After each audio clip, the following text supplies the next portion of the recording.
चला, जय भीम. जय भीम कुणी म्हणावं?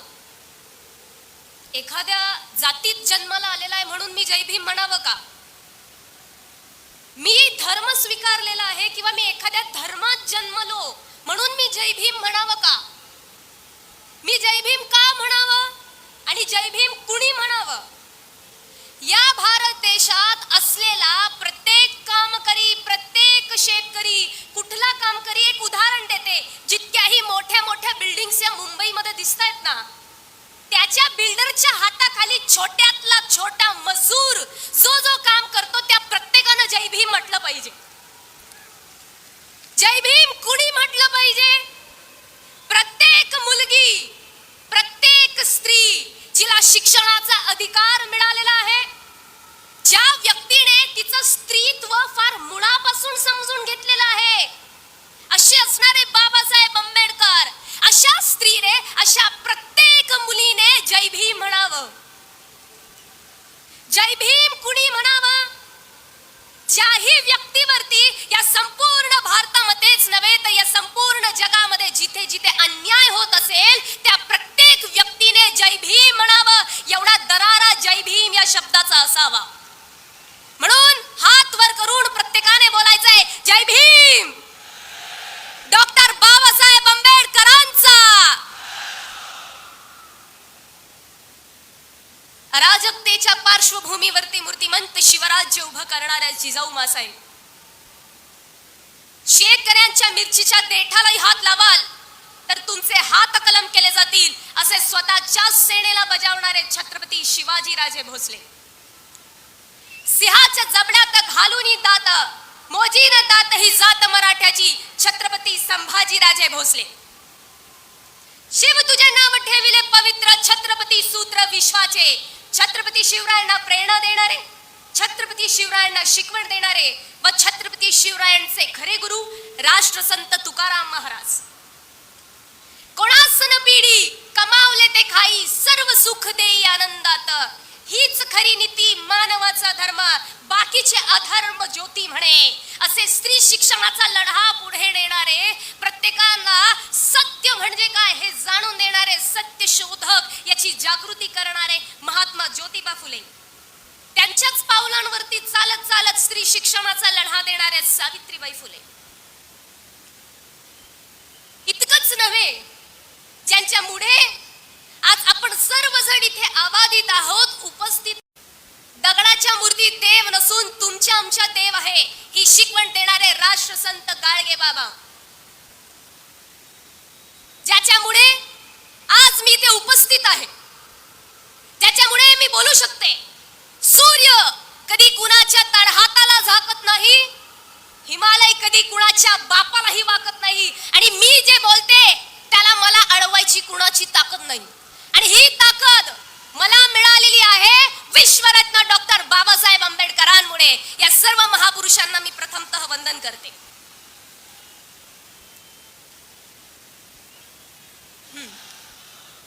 आज जर सांगायचं झालं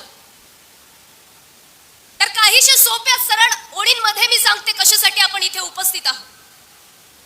This trampling essence of world's selective but appreciable all constitutions, the virtuous ethos of each and every religious spirit, the immortal soul of most diversified nation that is India, and eternal spirit of pragmatic and true-hearted Indian citizen.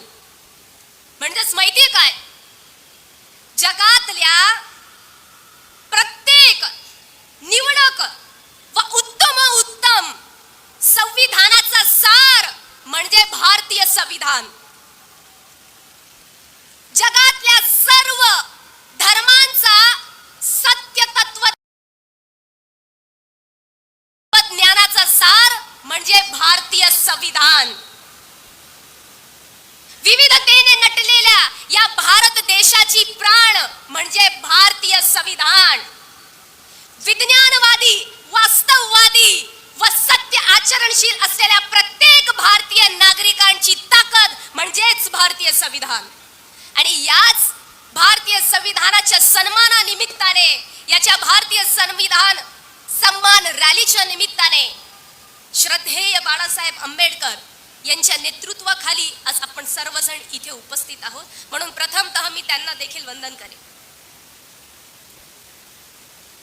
मी ज्या 4 ओळी म्हणाली त्यातून दुसरी ओळ म्हणजे अशी, सर्व धर्माच्या सत्य तत्वज्ञानाचा सार. धर्म कोणता? लोकांनी तयार केलेला स्वतःच्या स्वार्थासाठीचा लौकिक धर्म नव्हे. लोकांनी धर्म तयार केले स्वतःच्या स्वार्थासाठी, तो धर्म नाहीच. संविधान हमारा धर्म कलंकित कर रहा है. भारतीय संविधान हे आमचा धर्म बुडवतोय. हे असे अनेक उद्गार आपल्याला अनेक काहीशा निर्बुद्ध असलेल्या लोकांकडून ऐकायला भेटतं. पण नेमका या संविधानाच्या विचारांवरती आणि या तत्वांवरती चालणारा म्हणजे माहितीये कोण? या महाराष्ट्रात जन्मलेली वारकरी संत मांडी आहे. मग आता संत नेमकं कुणाला म्हणावं? संत कोण आहे? ये ताना करो वो तोडगा करो तुमको सब कुछ मिल जाएगा, याला संत म्हणतात का? हे संत नव्हे, हे संत नाही. असं केल्याने तुम्हाला तसं भेटेल आणि तसं केल्याने तुम्हाला तसं भेटेल, हे तर असं म्हणण्यासारखं झालं भारत आमची माता आणि भारतातल्या मातांना मारता लाता, हे असं म्हटल्यासारखं झालं. एक प्रकारे सांगायचं झालं हे नावापुरतीचं घेतलेलं सोंग, नावापुरतीचं घेतलेलं सोंग, पण लोक पुसतात यांचंच ढोंग. आणि अर्ध्यातून जास्त बहुजन समाज याच्यात अडकलेला आहे म्हणून त्यांची होते बोंब. मग यांना संत नाही म्हटलं जात. संत कुणाला म्हणावं? संत तो व्यक्ती जो संपूर्ण समाजासाठी जगतो, जो समाजाचं हित जोपासतो. संत त्यांना म्हणावं जे स्वतःसाठी दान मागत नाही, संपूर्ण विश्वासाठी दान मागतो. आता विश्वात्मके देवे, जो विश्वासाठी दान मागतो. आणि संत ते जे मनुष्यामध्ये परिवर्तन करतात आणि तेच परिवर्तनवादी संत म्हणजे ही वारकरी संत मांदी. आणि मग वारकरी कुणाला म्हणावा? दुष्ट परंपरा, कुरीती व जिथेही कोणत्या प्रकारचा अन्याय अत्याचार होतोय त्याच्यावरती वार करणारा म्हणजे खरा वारकरी. आणि याच्यावरतीच जे नेहमी चालतात धर्माचे पालन करणे, पाखंड खंडन, तेच संत तुकाराम महाराज जे नेहमी इथे संविधानिक पद्धतीने चालत असतात. मग आता ही संत मंडळी कशा प्रकारे आलेली आहे? भारताची प्रस्तावना, भारतीय संविधानाची प्रस्तावना कधी आपण बघितली आहे का? मला असं वाटतं जी स्क्रीन आहे त्याच्यावरती काहीशे शब्द झळकत आहेत. तर भारतीय प्रस्तावनेमध्ये 4 मुख्य शब्द आहेत: जस्टिस, इक्वॅलिटी, फ्रॅटर्निटी आणि त्याचबरोबर अनेक प्रकारचे जे महत्वाचे शब्द आहे, हेच सर्व महत्वाचे शब्द या संविधानाच्या माध्यमातून वारकरी संत मांदियाळी घेतात. 750 वर्षांपूर्वीची ही परंपरा, त्या परंपरेमध्ये सर्वात प्रथम येतात संत नामदेव महाराज. ते नामदेव महाराज या जगात कोणत्याही प्रकारचा भेदभाव नसून सगळेचे सगळे एक आहे अशा एकेश्वर ईश्वराचा वाद मांडतात. पांडुरंग कुणाचा असावा? तर संपूर्ण जनतेचा असावा. उच्च नीचता कोणताही धर्मभेद नसावा, ही संत मांडियाळी मांडतात. त्यानंतर आणखी पुढे सांगून जायचं झालं तर ही संत मांडियाळी त्याच काळामध्ये किती वैचारिक होती ते बघा.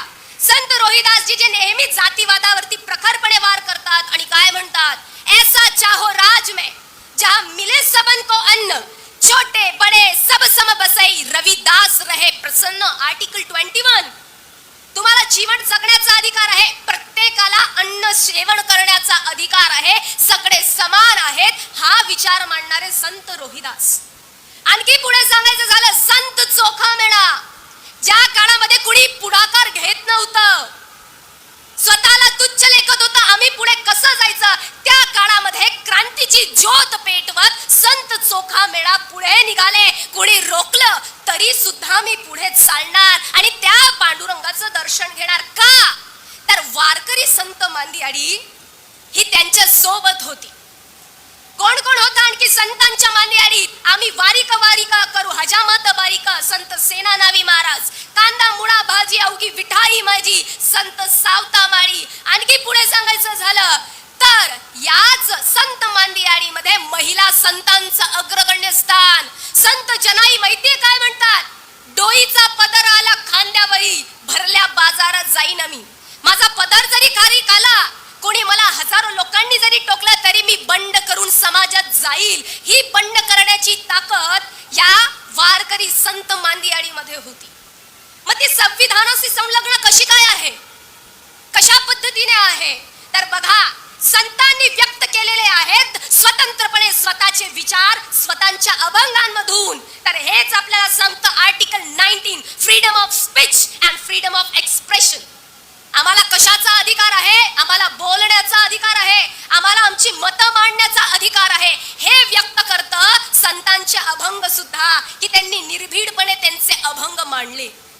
मग वारकरी संत मांदियाडी ही संविधानिक संत मांदियाडी आहे. इतकंच नव्हे, आणखी पुढे सांगायचं झालं तर संत मंडळी विचार मांडतात की या पांडुरंगा पुढे सगळे समान आहेत. छोटा असेल, मोठा असेल, गरीब असेल, श्रीमंत असेल, कुठल्याही जातीचा असेल, कुठल्याही धर्माचा असेल.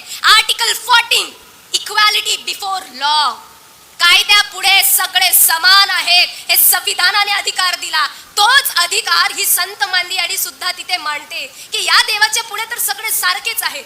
कसे बघा, समविचाराचे असणारी ही संतांची मांदियाडी आणि त्याच बरोबर संविधान आहे.